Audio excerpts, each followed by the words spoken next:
Brennen college of teacher education social science ഡിപ്പാർട്ട്മെന്റിന്റെ ആഭിമുഖ്യത്തിൽ high school വിദ്യാർത്ഥികൾക്കായി ഇന്ത്യൻ ഭരണഘടന എന്ന വിഷയത്തിൽ മെഗാ ക്വിസ് പ്രോഗ്രാം സംഘടിപ്പിച്ചു. കണ്ണൂർ ജില്ലയിൽ നിന്നും 15 സ്കൂളുകളിൽ നിന്നുള്ള വിദ്യാർത്ഥികൾ പങ്കെടുത്ത മത്സരത്തിൽ ഒന്നാം സമ്മാനം കൂത്തുപറമ്പ് HSS തൊക്കിലങ്ങാടിയെ പ്രതിനിധീകരിച്ച് പങ്കെടുത്ത ഹരിതന്ത സുരേഷ്, ശ്രീലക്ഷ്മി ഇ എന്നിവർ അടങ്ങുന്ന ടീം കരസ്ഥമാക്കി.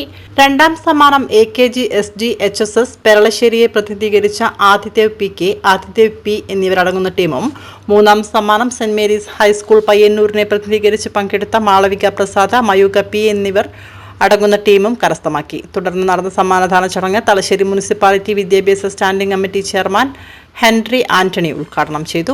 വിജയികൾക്ക് ക്യാഷ് പ്രൈസ്, സർട്ടിഫിക്കറ്റ്, ട്രോഫി എന്നിവ വിതരണം ചെയ്തു. പ്രിൻസിപ്പൽ ഡോക്ടർ ഐസക് പോൾ മുഖ്യപ്രഭാഷണം നടത്തി. സോഷ്യൽ സയൻസ് വിഭാഗം അധ്യാപകർ R. സുരേഷ് കുമാർ അധ്യക്ഷത വഹിച്ചു. ചടങ്ങിന് മേഘ സൂര്യ സ്വാഗതവും അമ്പിളി N. കുമാർ നന്ദിയും രേഖപ്പെടുത്തി. Doctor Prashanth P, senior superintendent Azeez M, college union chairman Abhijith N തുടങ്ങിയവർ ആശംസകൾ അറിയിച്ച് സംസാരിച്ചു.